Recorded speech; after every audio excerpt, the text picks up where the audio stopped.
Welcome 1245 students. Today let's review a few helpful hints when coding for infectious and parasitic diseases. One of the most important things to keep in mind when coding in this chapter is that the primary focus is going to be on the organism. Which organism is responsible for the diagnosed condition?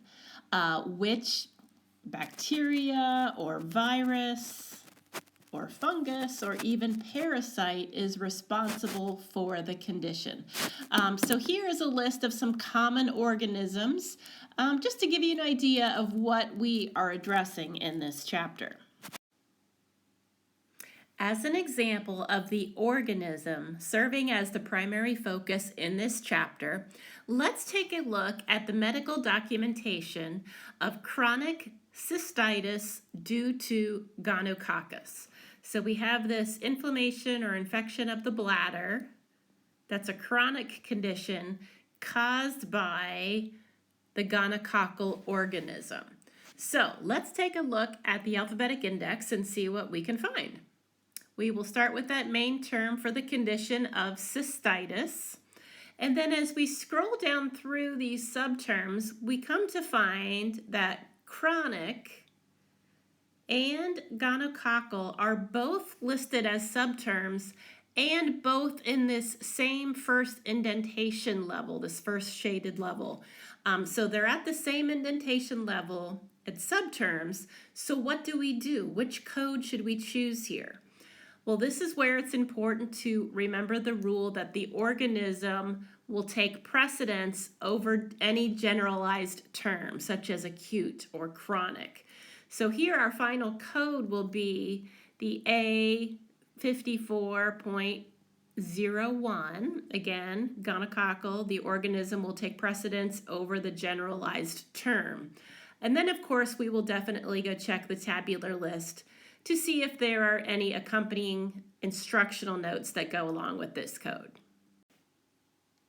Another thing to keep in mind when coding for infectious and parasitic diseases is what to do when an organism is specified in the diagnosis, but it is not listed as a subterm under the main term for the condition. In our last example, we found the main term cystitis, and then there was the applicable subterm for gonococcal, the organism. But what if that subterm for the gonococcal organism was not present? In that case, you can use the main term of infection in the alphabetic index, or you can also try the actual organism in the alphabetic index and try to find a path that way. So let's consider the diagnosis of candidal cystitis. When we go to the main term of cystitis in the index, we scroll down through here and we do not find a subterm for the organism Candida. However, if we go instead to the main term of infection, we can find an appropriate subterm that gives us an instructional note. So here we have the subterm for Candida, C. candidiasis. So still in the alphabetic index here, we head to the main term of candidiasis, right? The condition of having the Candida organism. So heading to that main term of candidiasis, we do find a subterm for cystitis. So our final code for this diagnosis is going to be B37.41. Again, check the tabular list for instructional notes.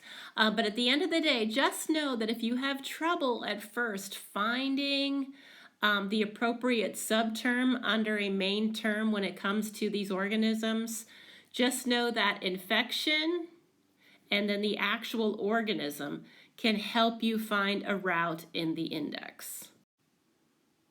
Now let's switch gears and discuss the coding and sequencing of severe sepsis. Just like with the late effect codes, we are looking at a minimum of 2 codes when coding for severe sepsis. You should first sequence the underlying infection or condition, followed by a code from category R65.2, which is the code for severe sepsis. Now, please note that you do have help in the tabular list when it comes to this severe sepsis code. So here we're looking at the tabular listing here for R65.2 severe sepsis. You see quite a few instructional notes here, and the first one actually states code first, underlying infections such as, and it gives you some examples of the types of things that can be pulled in as that underlying first listed condition.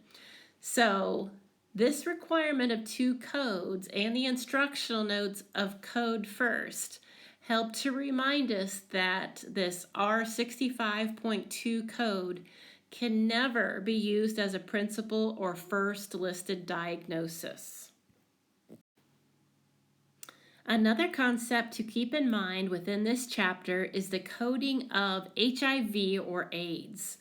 Code B20 can be assigned for all types of HIV infections. So here is a pretty comprehensive list from your reading this week in the chapter that sort of shows you the different ways that HIV infections may be documented within a health record.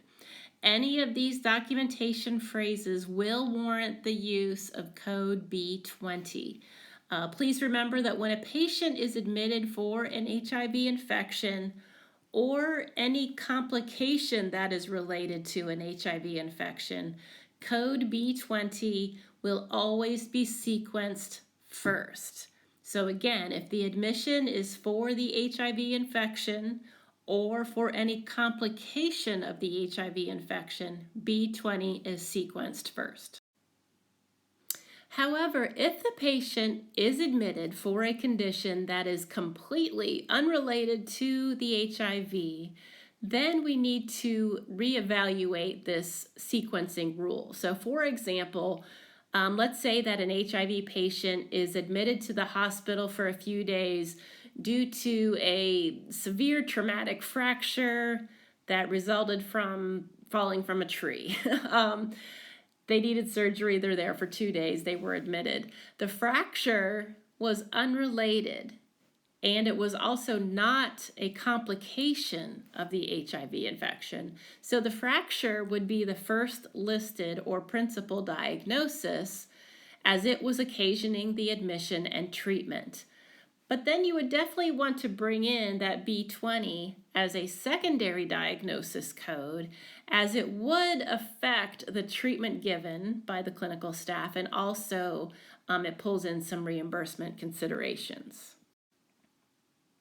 Another thing to consider with code B20, remember back when we discussed that when IP admissions describe a diagnosis as suspected or probable or likely, that those conditions can be coded as established within that inpatient setting, not the outpatient, but in the inpatient setting. Well, this is not the case with the HIV B20 code. This diagnosis is an exception to that rule. The provider must explicitly document HIV positive in the medical record before it can be coded to B20.